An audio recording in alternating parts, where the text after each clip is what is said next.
that was just another audition. I mean, it could have been a commercial, a television show, a huge, whatever. And I read for it. I love the script. I love that character. I just love that girl, Stephanie Main. And went in and auditioned, got it after a couple of auditions. They did not cast a stepfather. They had no mother. They shot it in Vancouver. I was on location, and they still had not cast any of the other characters, main characters.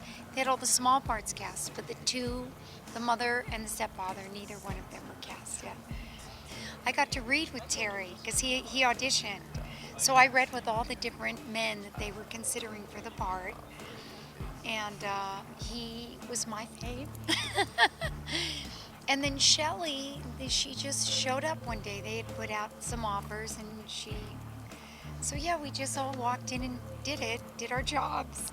Well, I think the difference in I mean, even though I'm say something that seems totally out of left field, but in The Exorcist, I think why that movie, well, for so many reasons why it works so brilliantly, but there's always that sense that it could happen, right? It could be infiltrated into your life somehow. We all believe in spirits, good spirits, bad spirits, in a similar but completely different way. What's the divorce rate? 50% of marriages end in divorce. So I think a lot of children are faced with that peril of being forced to deal with a new person in their lives. So the sense of reality that it could happen to them, I think, is what is the most chilling part of the movie. And for the most part, it was just another day at work. Show up, do your work, and finish. The only time that I personally had trouble with all of that was the end of the movie. You're working every day, you're being chased by somebody. Sometimes that line, that separation is hard to make.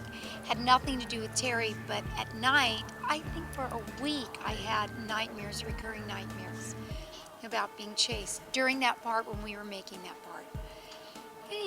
The line gets blurry. But Terry's great. I mean, he's so sweet, and he's a nice guy. So, yeah, nothing weird, ever. Jill. Yeah. Popcorn is a very interesting movie for me because I was not the original actress on the movie. Yes. Somebody else was shooting it. So a lot of the scenes where I'm talking to somebody, they are actually responding to the way another actress said the lines. Because I don't think, for whatever reason, it didn't work out with her. So after a couple of weeks, I was brought in with less than 24 hours notice, hopped on a plane.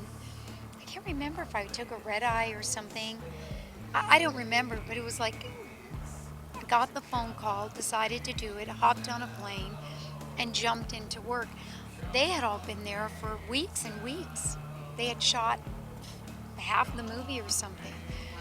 So they just redid the close-ups, all the close shots and the two shots, anything where they needed to have me in it from that point of view. But there are actually some wide angles where that's not me. I think for me, I love Stepfather. There's a couple of them I like. I really love Stepfather. Another one of my favorite movies that a lot of people are not aware of. It's a horror movie, more thriller like Stepfather. It's called When a Stranger Calls Back. Yes, that was on TV, wasn't it? Well, it was, made for television. I remember seeing it on But TV. for cable, it was Showtime had it on. They never play it. They really should play it sometime. But I can't tell you how many people here have come up to me and have told me that it's their favorite movie, and how half the people of my movies, half the people have said they like it better than When a Stranger Calls, which I love When a Stranger Calls. See, that's another one of those situations where you could imagine it happening to you. Somebody having something growing out of their neck isn't really something that would ever happen to anybody, that kind of, extravagant kind of horror. But when it's something that's real, that touches a nerve, we've all been there. We all have been alone in a house, whether young or, 75. And we've all been alone and have been scared, wondering if there's somebody there. And I think that's the kind of horror that I like. my first thought was I thought the thing that made me feel the oldest in my life was my gray hair and my lines that my kids gave me until they remade The Stepfather. It made me feel very old when somebody remakes a movie you've been in.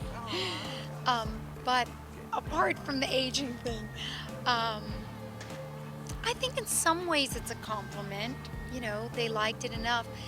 I wonder if, you know, maybe they didn't remake it because maybe they did remake it because it's one of those movies that didn't have the box office behind it. And it really is a true cult film in that it's, you know, people have heard about it, hand to mouth kind of thing.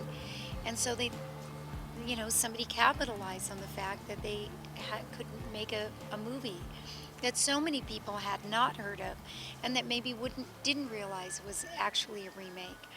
Of course, people that know horror movie know it's a remake, but so many people have never heard of The Stepfather. People came by here and they go, The Stepfather, you were just in that movie? Some people don't know.